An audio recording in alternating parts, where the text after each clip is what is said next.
I'm going to consume you.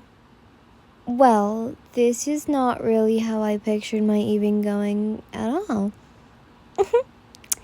Ian sat in a kneeling position with her hands clenched tightly on her lap, in the middle of the Infinity Fortress, her head lowered with a baffled expression on her face, as Muzan sat above her, on the ceiling, once again, casually drinking from a cup, seemingly without a care in the world.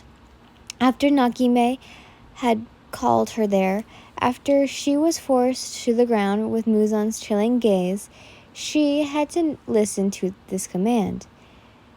It's like he actually didn't say he was going to eat me. Nonchalant. Do I get a say in this at all? She questioned meekly, as she craned her neck to look up at Muzan, instantly sealing her lips, when he shot her a withering glare. Be careful. I'm even going to warn you. He scowled as he set the cup down. Yin marveled at how it didn't spill at all before walking down the wall towards her. Most humans don't even receive that much condensation.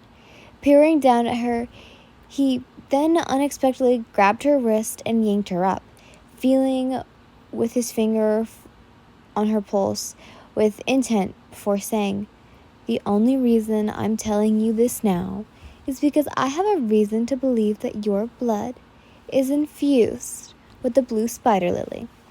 Yin blinked. What the heck is he talking about? The flower you spoke of. It would be able to let a demon walk in the sunlight. He further exclaimed, flinching his red eye. Flicking his red eyes up to meet hers, the hues large and rather intimidating. But I'm sure you know that by now, right?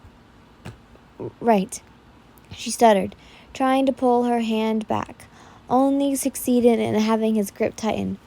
From what Daki and Kitaru told me, consuming you did nothing to help them walk in the sunlight. But I want to see for myself. If it didn't work for them, why would it work for you?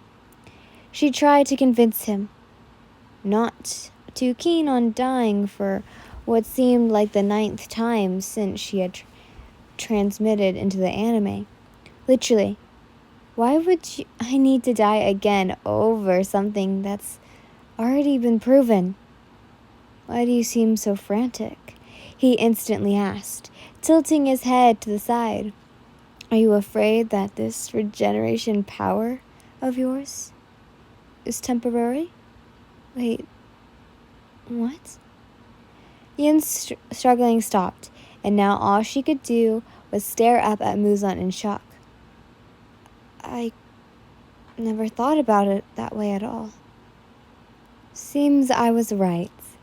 Muzan then exhaled, letting go of her hand and making her fall back down, having been leaning away from him to try and gain freedom.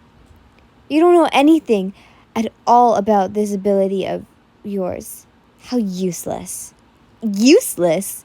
She breathed out, standing up and dusting herself off. Says you, who can't find this flower even though you've been trying for the past 1,000 years. Even though his back was facing her, and he was quiet, a few paces away, it only took a second for him to close the distance between them, as his hands could wrap around her throat, as he pinned her to the floor with clear hatred and bloodlust filling through his core. Yin couldn't do anything but wrap her hands around his wrists to try and loosen the grip, feeling her throat close up and her breath slow and tighter.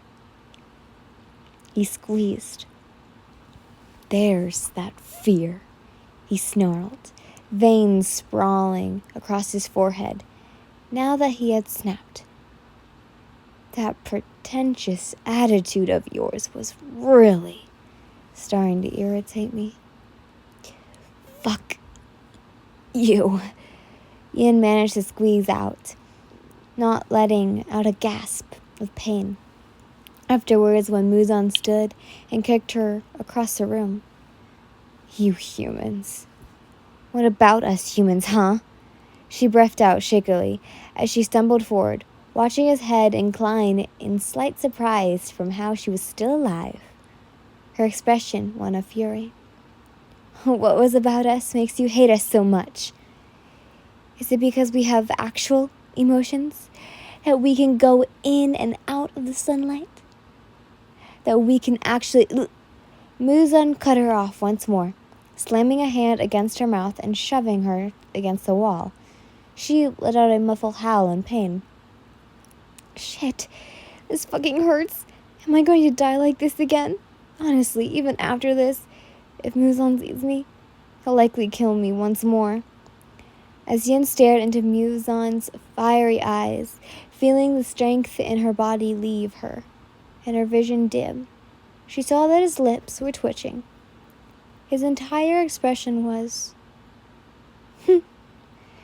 She laughed weakly, the sound muffled by his hand only becoming clear, though, when he lifts his palm to hear what she was saying. No. Isn't this funny?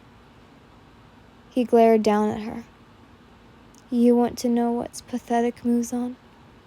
She stated, watching as he recoiled from how casually she used his name that the others even feared saying. What's pathetic is you. You who hates humans so much, but still acts like them, still tries to gain and achieve that goal that you so desperately desire. You strive for it. You learn from it. You dream about it. What are you going on about? He hissed, digging his nails into her skin and making her cry out. How does this have to do anything to you? Let me finish, asshole. Yin cut him off, glaring sharply at him. You want to know why you can't find the blue spider lily? Why you can't walk in the sunlight? Why demons feast on humans? Do you honestly want to know? As she stared up at him, Muzan could feel the pure hatred seeping from her figure, but not for him or for the demons, but something else entirely. It puzzled him, to say the least. This human, her abilities down to how she didn't even seem to fear death anymore, confused him. What was more was how she was talking about questions that he himself had been asking for so long, made him wonder if there was ever going to be any answers. Wonder if fate itself was just mocking him for some unknown reason.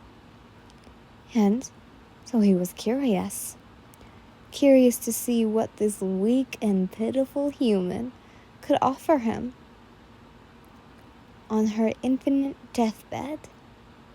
What? He uttered lowly. The reason you can't is because you don't deserve it. Yin smiled, in what could almost be perceived as victorious. We, humans, deserve it. That's why we can, and that's why we always will. I know I'm going to wake up here, and who knows what you'll do to me then. But before I die, I want to leave you with something. I don't care, he snarled, ready to end her life right there and then. Then don't, she shrugged with a spippering smile. You'll never have what you want either way, and that's perfectly fine by me. It's time for a Toagawa era secret. Muzan wanted to consume Yin because he wanted to see her reaction, not because he thought something different would come from it. The reason why Muzan questioned if Yin's regeneration powers was temporarily was because the time of her regeneration seemed to shorten each cycle. Yin really likes to annoy Muzan, especially because she knows he can't get rid of her. Anyways, I hope you guys enjoyed. Bye!